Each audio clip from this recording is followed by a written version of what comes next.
Hey, what's up, everybody? It's another NFC East show, episode 52, and we're broadcasting live on Facebook, Twitter, Twitch, YouTube, TikTok, and of course on the Northeast Streaming Sports Network on our new Roku channel. Definitely download it and check it out. I'm back this week from special assignment, the basketball game last week, and I appreciate everybody, holding down the show without me. I know that you guys missed me terribly because I have a lot to ask. As everybody got to see my video of how I felt about somebody going to Washington over the last 2 weeks. Kind of almost makes you want to wince a little bit, right? Like what happened? What is that? What you looking at? So I have to ask. I'm going to start this off because I missed it last week, and I feel like I definitely should have been here for this. So what's the word down in Washington about your new quarterback? Oh, he's going to lead us to a Super Bowl. and you know what sucks? Wait, we're laughing now. We're laughing now. Watch if that were to happen. I'm just saying. I'm going to put. So, how soon do you think that's going to happen? And what would be the moratorium on that gamble? Because I'll take that bet. I was kidding. I know that you were. Yeah. I'm just asking. I was asking Sneaky G. Oh God! What? Please. That'd be like me picking the Bengals to make it to the Super Bowl last year. Yeah. No, I mean, I wasn't happy about the trade at first, just because, I mean, we took on his $28 million, and which, we had a cap of 33, so that cut it down to 5. So, it's going to be tough sledding to bring some players in now. Well, and now that it's, just to bring in a couple of extra players, which, I understand as I adjust my new microphone here. Excuse me. Now that I got it working right and I figured out how to do that makes two of us. That makes two of us. Exactly. I'm like, ooh, look at this. It's a new shiny thing here that I got working. Ooh. Anyways, I mean, obviously you guys have a pretty good defense, and I don't remember your offensive line being anything really worthwhile, because I don't remember your quarterback really doing anything that was spectacular either. And I really, to be honest, as far as the trade itself, I mean, you got him for nothing. Yeah. So, no, I mean, like I said, the only thing I didn't like was taking on that $28 million cap hit this year. How many years is it? How many years do you got him? If you were to stay the whole time? 3. 3 years? Okay. Yeah. So do you think that there's going to be a quarterback competition? Oh no, they've already said he's going to be the starter. So he's going to be the starter. So who's going to be the backup then? It'll be Heineke. So what happens with Fitzpatrick? Oh no, he was on a 1-year deal. Okay. He was only there. I actually think Fitzpatrick would be, because they've been talking a lot about how Gardner Minshew has been a lot of trade rumors, and that he's, I mean, I had heard something earlier today on Twitter that came from a fake source that they had traded Font and a 5th-round pick from Seattle to go for Gardner Minshew, and then of course that was fake. So. I mean, we did sign somebody today, which was really nice, and we can get to in a little bit. But, the other thing I wanted to mention is that the Cowboys seem to be losing people left and right. Oh, we've been losing them, all right. That was bound to happen. Is Gregory still? Gregory's still in limbo right now. DeMarcus Lawrence, D-Law, just re-up the contract to make some cap space. $30 million guaranteed. So he's tied up for the next 3 years. That was a big one for us as well. Yeah, because like instead of Cedric Wilson. Cedric Wilson, yeah, he went to the Miami Dolphins on a multi-year deal, $23 million or something like that. Yeah. I think what's going on is, well, I don't think I know what's going on. I think Dak Prescott has a lot of pull of what's going on with the offense. I think he's making the decisions on which receivers he's wanting to keep and which ones he's wanting to move away from. And those last two were Cedric Wilson and Amari Cooper were two that he was ready to move on from. Wait. Wow. Okay. I want you to pretend you're Dak Prescott. Okay. Yeah. Amari Cooper and CeeDee Lamb, right? Yeah, and Gallup, right? Gallup just got a big payday. Yep, right? Shout out Gallup. Way to get the bag. Just that trio alone. I wonder what was the thought process of Dak not wanting Amari Cooper, arguably one of the best route runners in the NFL. I don't even.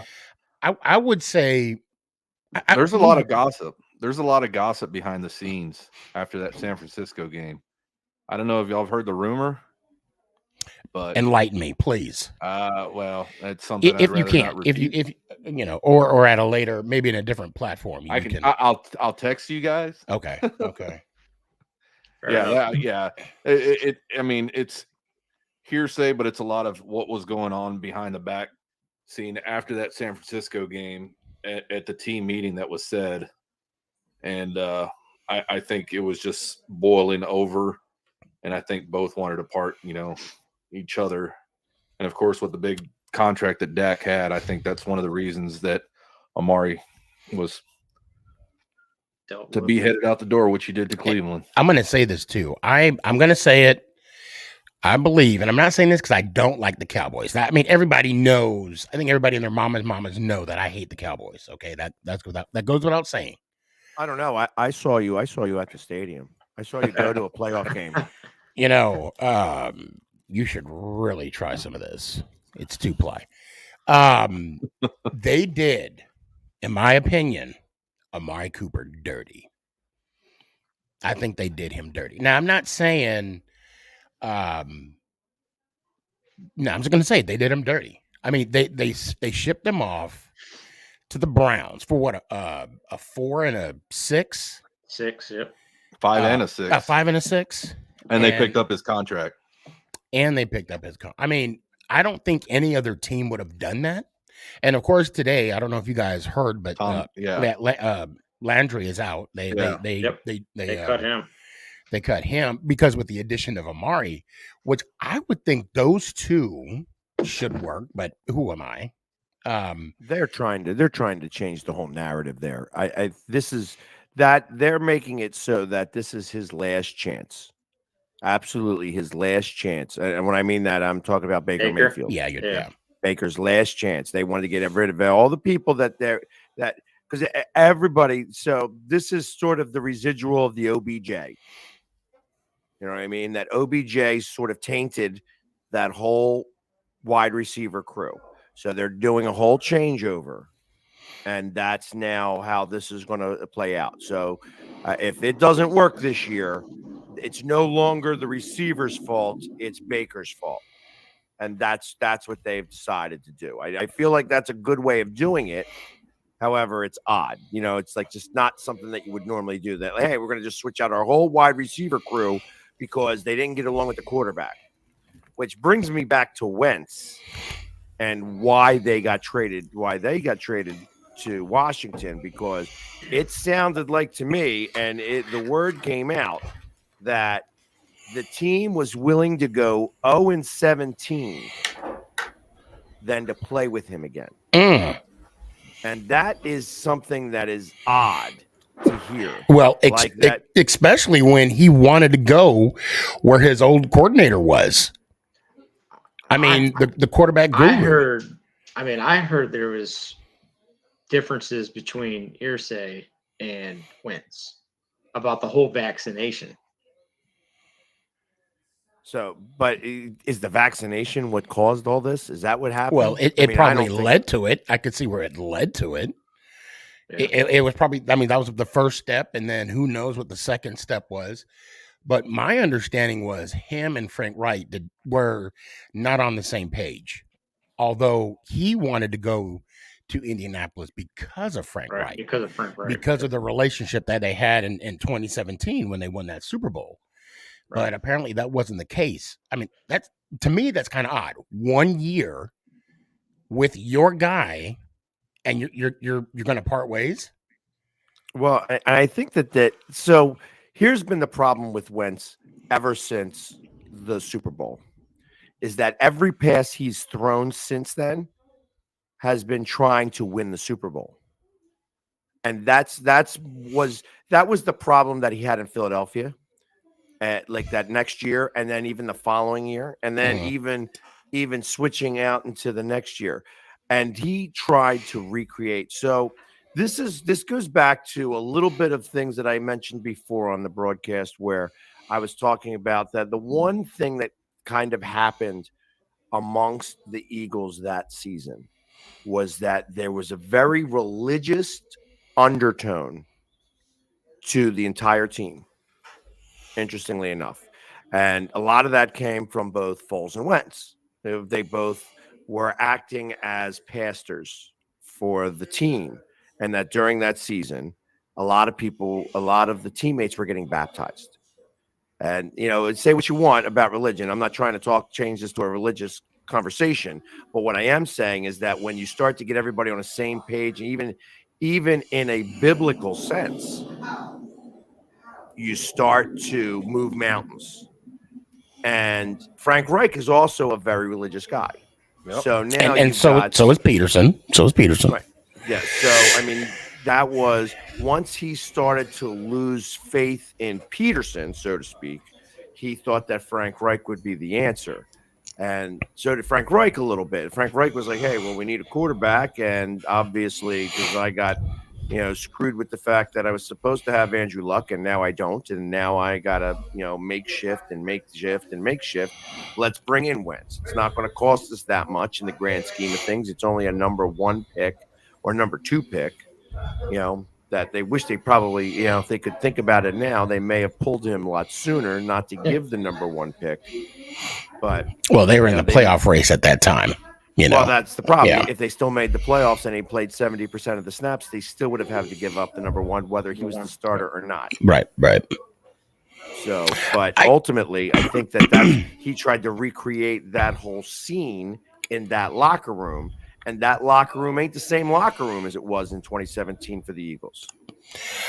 So I hear what you're saying, and I'm going to speak a little bit on experience on a little bit of what you're talking about. Now, I've been a part of teams where the majority, or if not more than half, I mean, that would be considered majority, have somewhat of a religious tone, if you will. They pray before the game. They pray at the 50-yard line.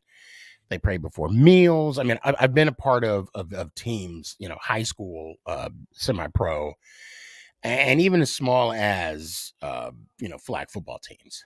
I think not only just the religious aspect of it, anything that you get or anything that the team buys off on and it's working, I think it plays into the locker room. So I'm not saying that, having that religious tone didn't help them propel them to win the Super Bowl. But all I'm saying is anything that, because, players are very superstitious. And if they realize what they did this week worked the next week, and then it just keeps falling into place, the balls go their way, the calls go their way, games go their way, that they just tend to, okay, well, let's continue that habit, because we are natures of habit. But Wentz is plus, plus also just to elaborate even a little bit more on that. I mean, this is a violent game, and right. to just kind of to give a second thought to a higher power, just to kind of keep yourself safe. Right, right, of course. That's kind of what some of that comes from and stems from, I would think. I mean, some of them may have like real religious, thought processes, but I mean, ultimately, it's like, I mean, I'm not a very overly religious guy, right? But if somebody gets into an accident, you kind of you pause for a minute and you pray to somebody or something to just make sure everybody's okay. Well, I'm sorry, and I know I'm long-winded. The point I was trying to make is there are some players that don't want to participate in that ritual, if you will.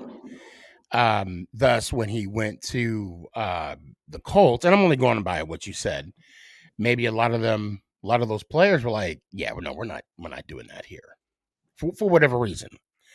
Right. So maybe there was a sense of, he was being maybe felt a little uncomfortable, because I did hear that he didn't have that type of relationship with his players at the Colts, on the Colts. Right.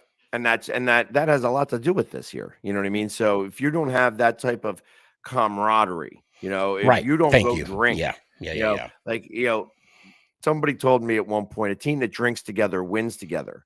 And there's a lot to be said about that. Well, if you ain't a drinker, if you, right. then you got to either figure out that you can go and hang with these guys with a glass of water, or you ain't hanging with them. Right. Who's in the airport, by the way? It's jets flying over, man. I live near a Navy base, so there's jets flying over all the time. I'm all right with the Navy base, so there we go. Danny, Navy beat Army. Shout out, Danny. So he's asking me, can we talk about how Kirk Cousins keeps finessing these one-year deals? $230 million since 2017. How is the man? I mean, the thing is that Zimmerman didn't want him. It turns out Zimmerman hated him. Okay. But he keeps getting these. Matter of fact, didn't the football team at the time it was the Redskins, you guys tagged him twice? Twice, yeah. And then finally he's just a guy who believes in himself, and that's all that matters in this league. You like that? You like that? I mean, I like that. I ain't gonna lie. I liked it when he said that. I'm like, yeah, okay. But that's how Jeff George made a living. Yeah, in this league. Exactly. I mean, I didn't think he was a good quarterback at all. George pissed off everybody in every team he went to. Hey, Dan Snyder fell for him the first year he was an owner. Yeah, Jeff George or Cousins, because he did Well, both. yeah. I just think with Carson Wentz back in the NFC East, I think he's got a lot to prove to himself, along with, facing the Eagles twice a year now. I think he's going to want to, what we say, payback or revenge or whatever the hell we want to call it. But it's going to be what you were talking about earlier. Can he be that guy to be there? And I still don't think he could. I don't think so either. In fact, I'm happy he's back because I feel like that the Eagles will probably catch more passes from him now.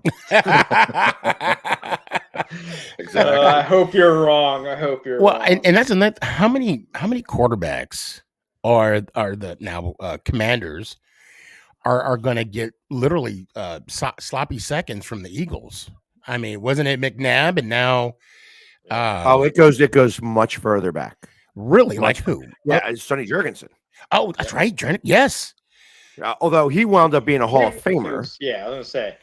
So that actually didn't go well for the Eagles. Right. But ever since then, they've tried that a number of times. And, I hate it. I actually thought you guys were going to get one throughout the draft.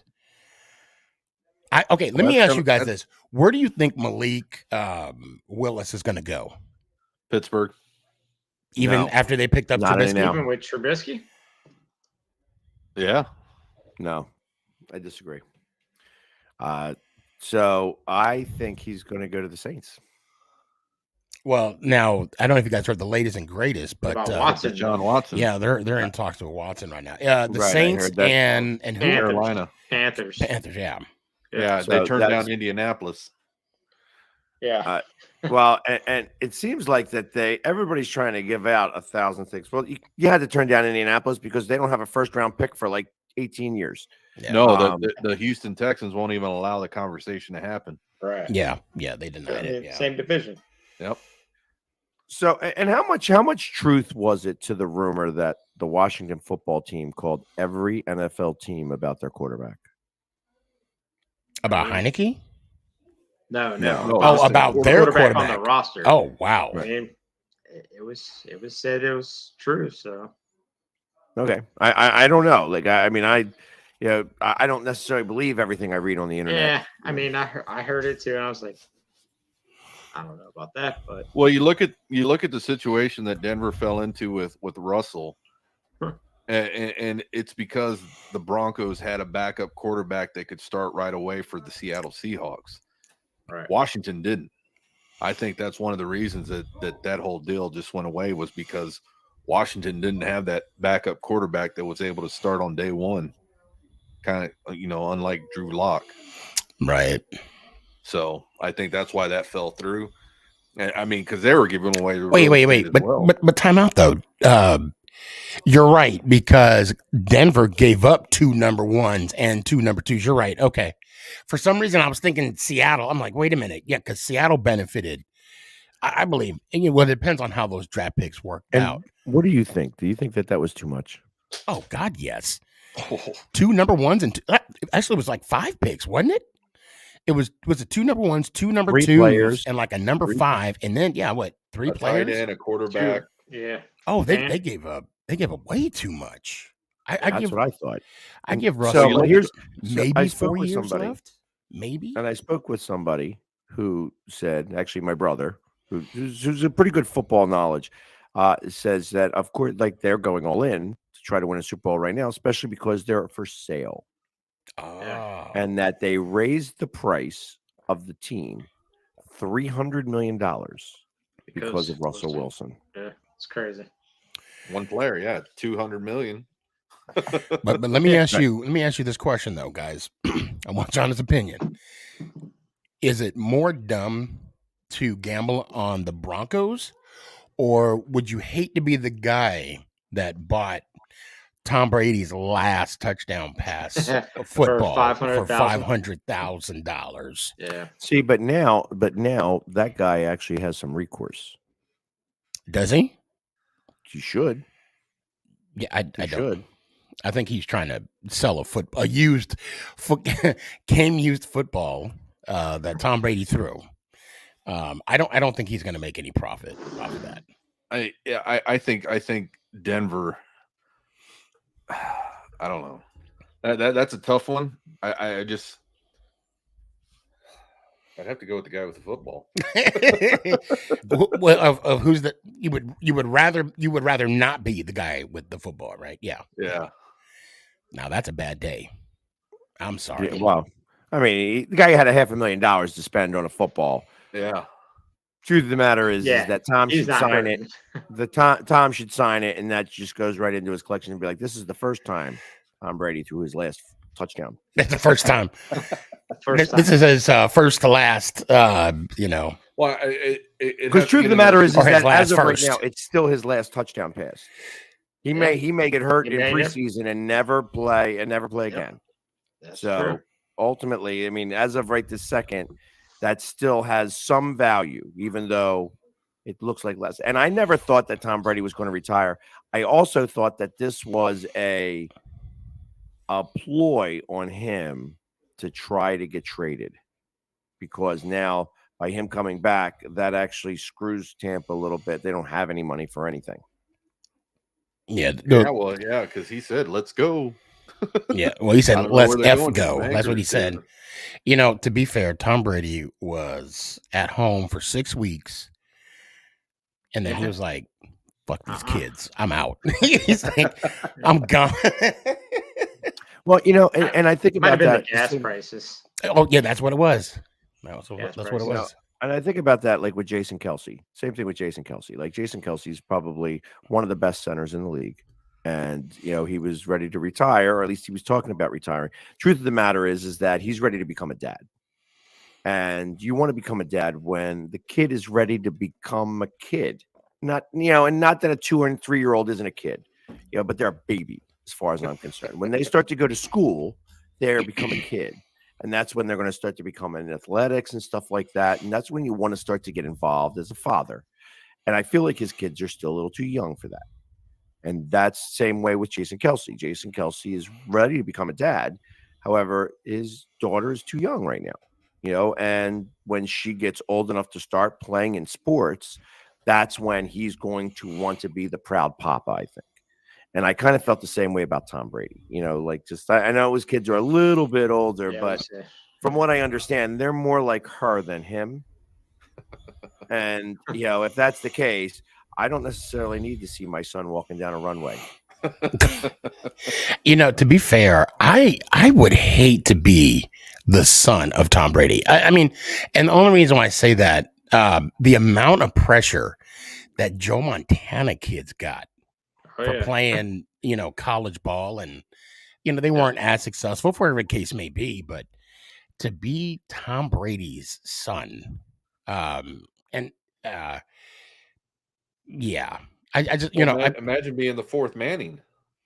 Yeah. Oh yeah. That's still in high school, ready to go to college. That's and they're saying he's better than Peyton He's... and Eli. They say he's better than both of them. Yeah. So we'll see. I think. Wait a minute. Breaking news. The Manning son. What is his name? Archie. Archie is the dad. Well, who's the kid's name? I can't read his name. Cooper. No, the kid that just he just threw another touchdown pass. I'm just saying. Oh, okay, that just went over the. Never mind. It's one of those grenade jokes. You got to pull the pin and just wait for it to explode.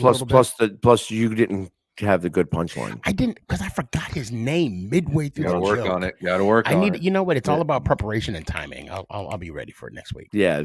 All you got is preparation H. Yeah. Hey, that wince thing I said at the beginning of the show, that worked. That pretty good. That worked.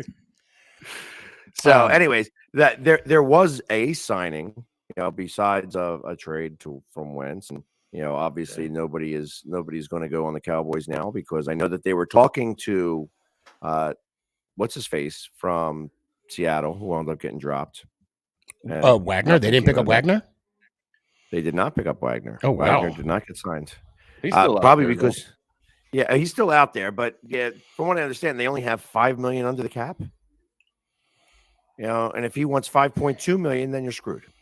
So I mean, that's kind of how I thought about it with that. But the Eagles happened to sign today Hassan Reddick, which means that you guys could probably get back the guy that we got for you guys last year, in Washington. I know you guys were really upset. I know that Chris was really upset when we got him. I was really upset. Chris gave his shirt's right behind you, by the way. Yeah. I forgot to. Yeah. So you guys could have him back. Yeah. I mean, he did have 2 good games. Yeah. But we needed a real edge rusher, and and this guy's from home. You know what I mean? He's from Camden, so played for Temple. So he's used to playing in the league. And now he gets to come back home. And I feel like that when somebody gets to play for their hometown team, that there is something that's said for that. Like that he will almost become the face of the Philadelphia Eagles fan base. Next to you. Well, yeah, like I said, he won't be like a fan, but he will be like the beloved son, so to speak. Because he grew up as an Eagles fan. Rocky and Jr. now he will be almost Victor Cruz like. Because Victor Cruz, he's from New York. He played in New York. Was he? Yeah, won a Super Bowl in New York. Right. And but shout out Victor Cruz. I was a lot younger then. I'm older than that now. Aren't we all? Aren't we all? I don't know. Today there's been a lot of movement going on of the free agency, and I think it's still not done, of course, but the backup quarterback situation, I think is going to be what comes to mind for a couple of these teams. Well, Miami got one today. Rush. Yeah. Right. Teddy Bridgewater, right? Yeah, and Teddy Bridgewater. I keep hearing the Colts are talking to Mariota. Yeah, he's still somebody that's not picked up. Yeah. So I kind of believe that. I keep hearing rumors also that there are a lot of rumors about Fletcher Cox. I heard that one too to Pittsburgh, right? I've only heard that there are rumors going around about him and Gardner Minshew and now Andre Dillard, which I thought that Andre Dillard is. See, yes. So I'm going to put this up there, but Andre Dillard, I think will deserve a second round or possibly even a first round pick because he was a first round pick and he's still a good offensive tackle. So I think that like somebody like Cincinnati with the 32nd pick could trade for Dillard as they need help as best they can, on the offensive line. But from Ed, does Brady get his roster bonus since he came out of retirement? And I think that was part of the reason why he came out of retirement for this. Oh, shoot. How much was it? I forgot. You know what? They said it on the news, and I completely overlooked it. So, yes, he would get that roster bonus for coming out of retirement. Yeah, because all he had to do was be with the team after this date. Right. Yeah, and I think it's the 16th. The 16th. So there still is 2 more days for them to drop him or whatever. Because they said specifically, I know that the Eagles are not going to re-sign Alex Singleton, and that after the 16th, he's going to become a free agent. He's not a free agent now. However, it's going to be once the new season starts, which is the 16th. Yeah, so that cuts in tremendously to the salary cap for them. So yeah, and is it he thinks it's 15. Okay, I could have to double check that. Now I found out today that the New York Football Giants have moved on from Evan Ingram. He signed with the Jaguars, a 1-year deal. Did that break your heart? Yes and no. He's back in Florida because I'm sorry. He went. I keep thinking he went to Florida, but he went to Ole Miss. I don't know why I keep thinking Florida. But no, not really. I still believe he's going to have that breakout game. Now it's going to have to be with Goldilocks. I can't think of his name right now. Trevor Lawrence, yeah. Shout out Goldilocks. And I don't mean by Trevor Lawrence. But anyway, I still believe he's going to be that top-rated tight end in the league. It's just something was holding back. Yeah, so not for us. That brings me to a thought process that makes me think that is it possible that they would trade Daniel Jones to Seattle for Font and first or second round pick and go after a quarterback with the 5th and 6th pick?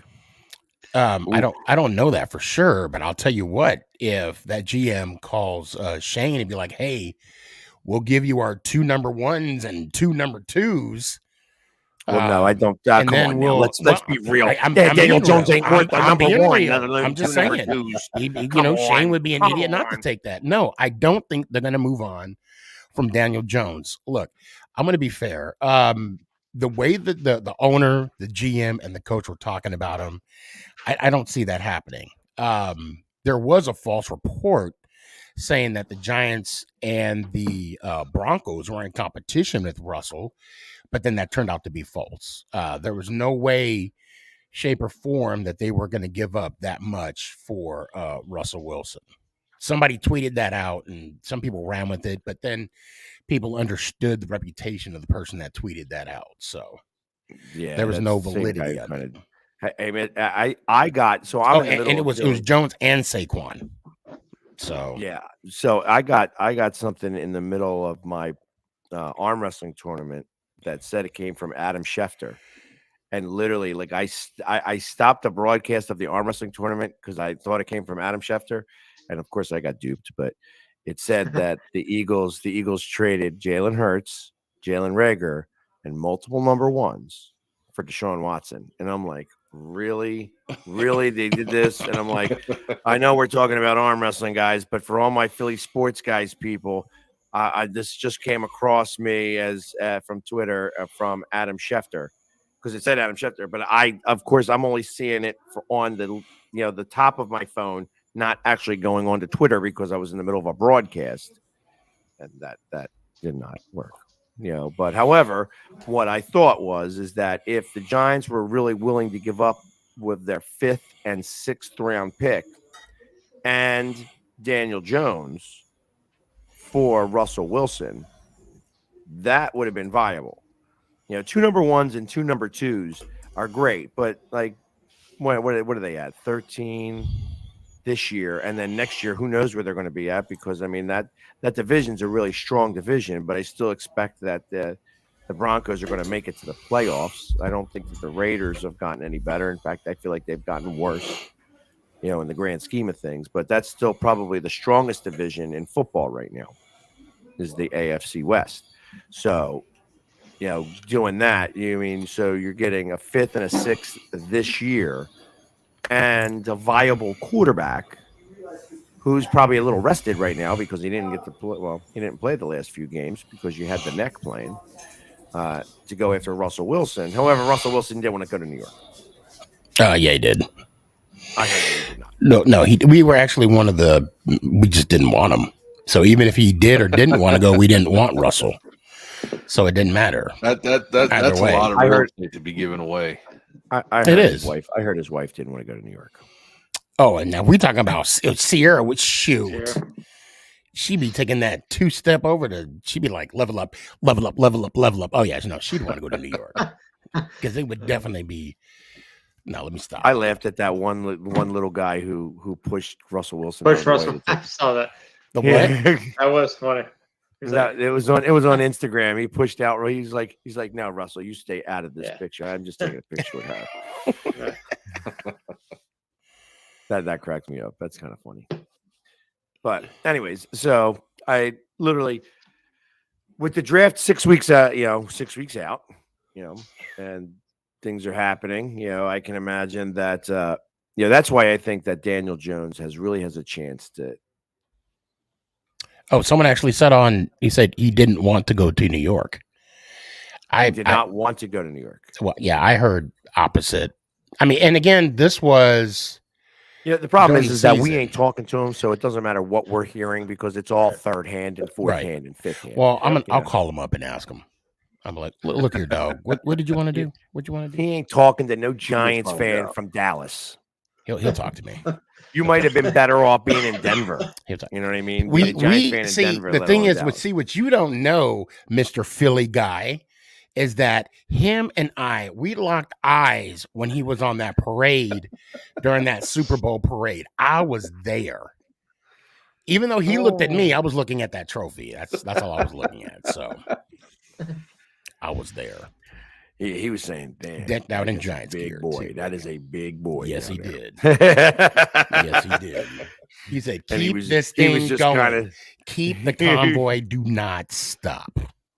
He might eat me. And the fact that there was he'd be talking about you. He'd be talking about you.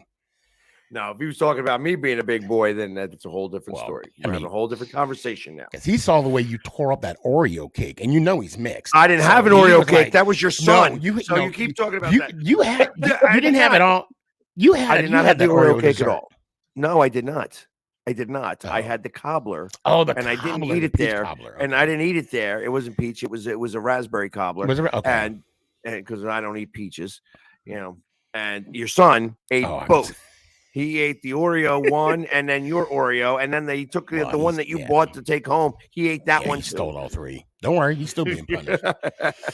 He's still sleeping outside. And I got a new spot too. Oh my God, I got the hiccups. I got a new spot for all of us next time we come down. Yeah, there's always new spots. Always. They're always popping up. They're always popping up in Dallas somewhere. And I'm gonna tell them too. I'm gonna be like, hey, Sullivan. I'm like, Terry, look, this one dude coming from Philly, he said, your brisket ain't nothing. So keep it coming. Keep it coming. Yeah, the never-ending brisket plate. Keep complaining. The never-ending brisket plate. That's what I want. I want you get somebody to sponsor us to have the show in their place. Free live, and then Terry would love us to be there. Free food. I ain't paying for food. I don't know about free food. We can't do I don't want to hear it. I don't want to hear it. We can't do him like that. This is a top-notch show. Blue, we get watched. We are watched. You pay for Philly. You pay for Philly. You go ahead. We are watched by some of the best people. Everything we say here today is going to be repeated by Stephen A. tomorrow. Yeah, it'd be blasphemous. He had the nerve to put Stafford and Eli in the same breath. He should be. That hairline need to be slapped back 5 more inches for him even saying what he said. I swear to God. And Quick Stern, go ahead and put your question up there. You don't have to raise your hand down there. You can go ahead and just ask your question, and I'll post it once you have it. So, yeah, he's like, I got a question. I'm like, okay, well, I'm calling on you. There you go. Shoot away, Quick Stern. So does that obviously? So like I said, the Cowboys are hurting under the cap. I know that they cleared away 20,000 people just to be able to get $5 million under the cap. So what happens now in terms of their draft? What do you think their needs are in the first and second round? I'm still going offensive lineman. Leo Collins is still being, he's out there looking for another team to be playing with. So I think if he gets on the outbound, definitively, I can say we're going to get an offensive lineman, depending if anything else happens off in the trade. So it could be an equal trade. It could be a trade for profit of cap space. But in the scheme of things, I think we're going to go offensive lineman in the first round. Okay. And Mr. Quick Stern, who raised his hand, is asking. He's calling on pork rind. Is Carson Wentz going to help the Commanders? Of course, he's going to help the Commanders. Never give up. Never surrender. Hey, I mean, he threw 4,000 yards he threw 4,000 yards last year. Come on, make it good. And he didn't even have a receiver over 500 yards last year. So he's coming to Washington where we've you have an Eagles fan coming to your We all think that's a great addition. Yeah.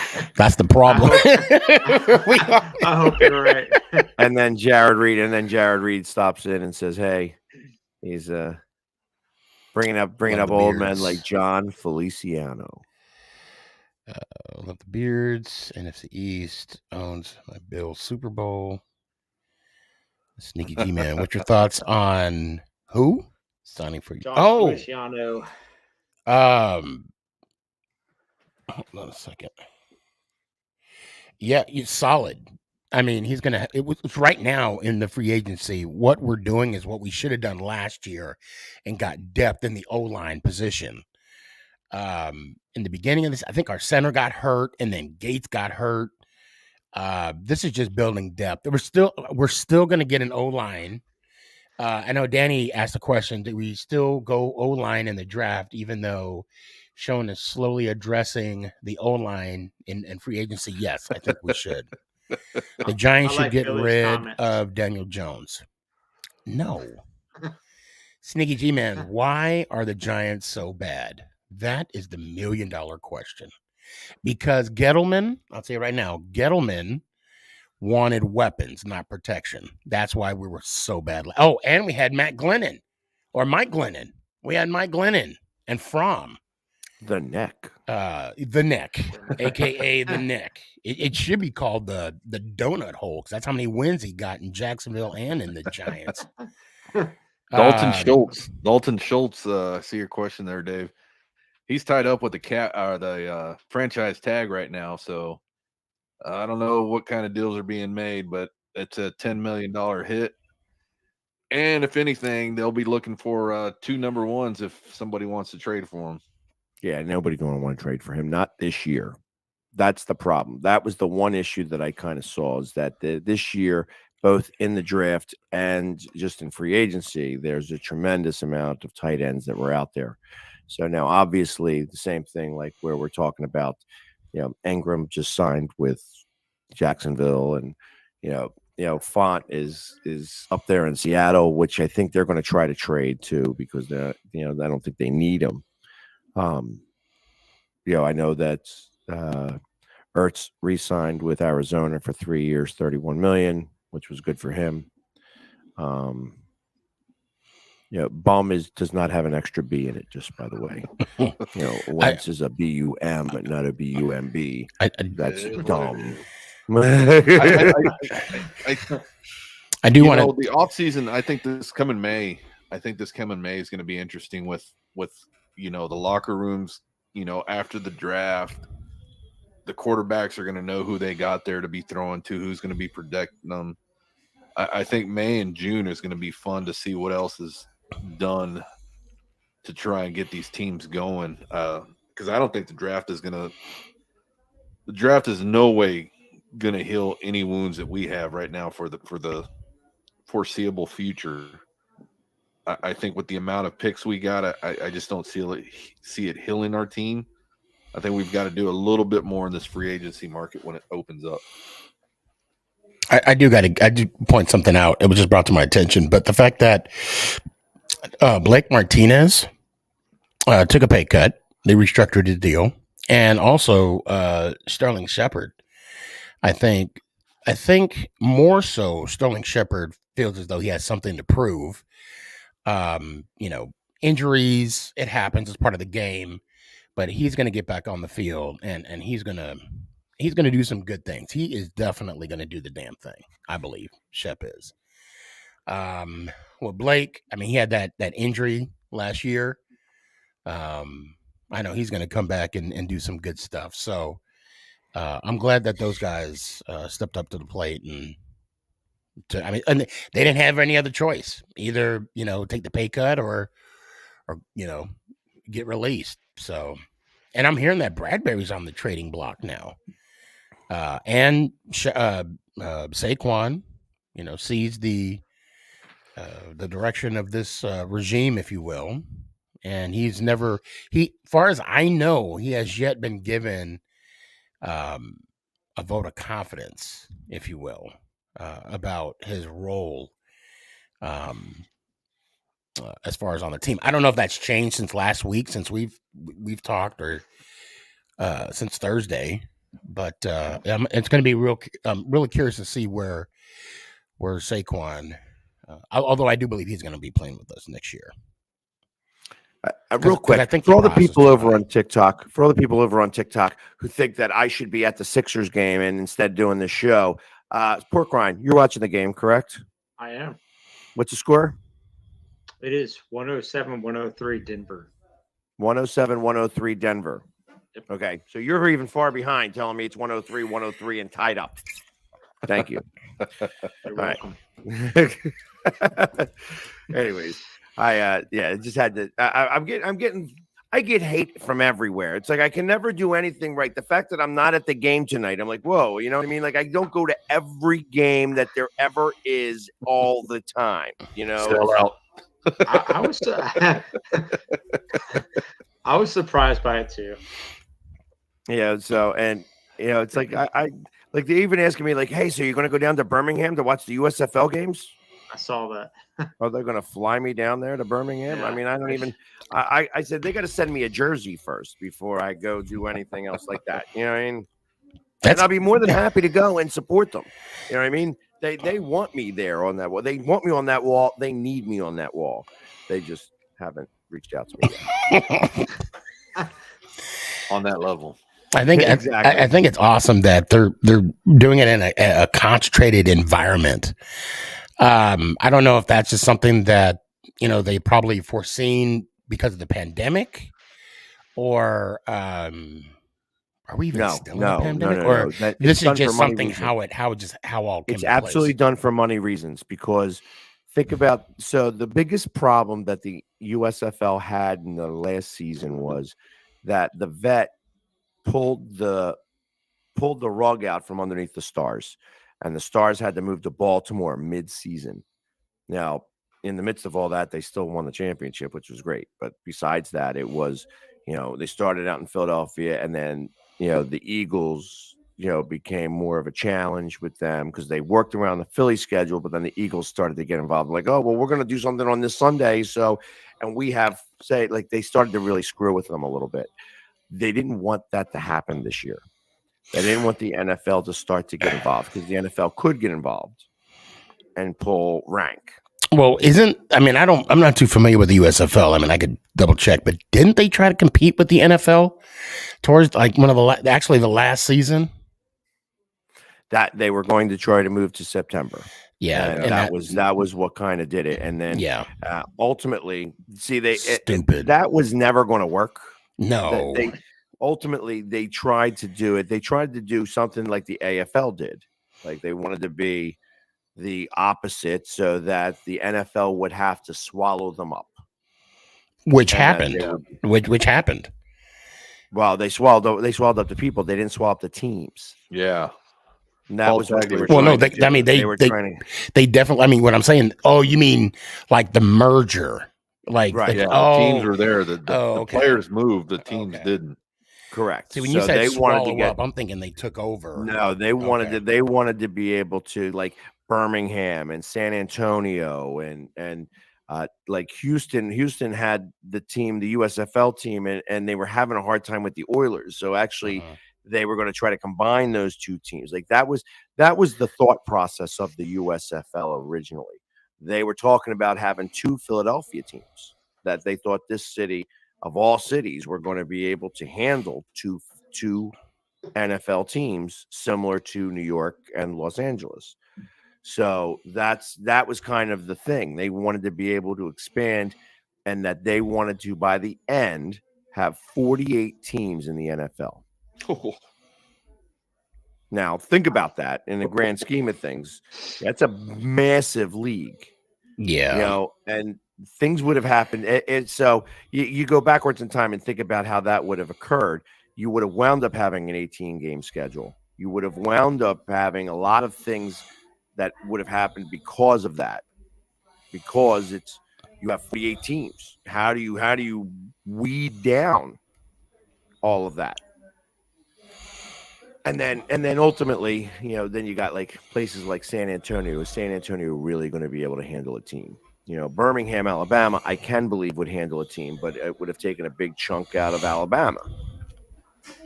So not Alabama. I'm gonna play devil's advocate here. Can you imagine? And this was like early 80s, right? The league was in 83, 84, 85. Okay, so those 3 years. Just imagine if they just played their role after the football season, right? They played their role, stayed where they were at. I mean, would they have lasted? I'm curious how long they would have lasted. I mean, for example, look at the Arena League. Well, no, hold on. Look at the Arena League, right? I mean, they went from mid 80s up until 6 years ago. They finally folded. 4 to 6 years ago. It's just the thought of the mistakes that they made of trying to compete. You can't compete with the NFL. There's no way, shape, or form. You can't now. You can't now because NFL is too big to fail. I'm saying in the 80s, you couldn't even do it in the 80s. If you want, in the 80s you could. In the 80s you could because they were smart on how they did it. They put money into these teams right away. They spent the money on the players. I mean, really, the USFL was the reason why these $1 million contracts came into play. Steve Young. Well, I mean, financially they had, and that's also what led to the strike in 88. But what I'm saying is, in the 80s, the NFL, you could not compete with the NFL because the USFL folded because they tried to compete with the NFL. Well, they put so much money into trying to break the antitrust law. Right. That was what it really came down to, and they lost. So, I mean, truth of the matter is, if you wanted to try to do something right now in major league sports, if you wanted to try to start a major league, league in general, somebody could do it with baseball. absolutely somebody could start a new baseball league, and you wouldn't need to do it with a lot of teams. You could go in there, and if you had the money, like if you now we're talking about billionaire players, but billionaire players could come in and start a new baseball league, and it would shut down Major League Baseball. I think Major League Baseball is a mess. Well, I think this whole thing it had nothing to do with the players. It had nothing to do with the fans. It had all to do with the owners and money. It was owners, big owners crying, little owners crying about big owners, and that's what this was. So when you're playing in that type of arena, ultimately, and they tried to make it look like it was about the players. It was nothing to do about the players. The players were fine. It was the owners of Kansas City and Cincinnati and Milwaukee crying about the fact that they can't compete with the Yankees and the Red Sox and also even the Phillies. They didn't want to play. They didn't want to pay the minor league players that were coming up, trying out during the spring league. Did you hear about that? They wanted to change the name of those players to trainees, so they didn't have to pay them. I'm like, are you kidding me? Yeah. Are you kidding me? But they're not paid. They're not paid by the Major League Baseball teams. Well, apparently, now the two-way contracts are some of the two-way. Right. But there is some kind of stipend or some kind of payment that they get from the minor leagues, because if they're in New York, they're staying in those hotels. They're getting that from what I could be mistaken. I'm just going off of what I read or what I've heard in discussion, and the fact that they bumped up the minor, or what are the minimum wage, 500 million to 700 million, or 550 to 700 million? 550,000 to 640, or maybe went up to 700. Yeah, went up to 700 million. I'm sorry, I meant 700,000. I'm sorry. That's wishful thinking, because Nick would be playing baseball for a minimum of 7 million. Right. So, but anyways, not to get off of that, but like I said, that's what could have happened had they stuck to their grounds a little bit, and stopped trying to compete for the locations. That was the problem. That was the locations. That was the issue. That, we have the right to play here too. Well, they didn't have the right to play here because most of the owners, the Phillies owned the Vet. So the Phillies are the ones that really had the control of that location. That was why it was a big deal. That was why it was a big deal when Norman Brayman was threatening to move the Eagles out, and Jeffrey Lurie wound up purchasing them. The first order of business was to build their own stadium, and then the Phillies had to follow suit in the process of that too. So. But anyways, this hour kind of went by really quick, and we didn't even get to talk about a lot of draft stuff. So we'll have to go back. We got 5 more weeks to talk about it, though. So to be continued next week. Lots of the draft. So definitely, everybody, next week, definitely follow us on Monday at 9 p.m. as always. And we're getting very, very close to our 1-year anniversary. So everybody, until next week, let's go Giants. How about them Cowboys? Ow! Go Birds. Go Command. Yeah. Never give up. Never surrender. There you go. Take command. Galaxy Quest was a good movie. I'm just saying. So what it was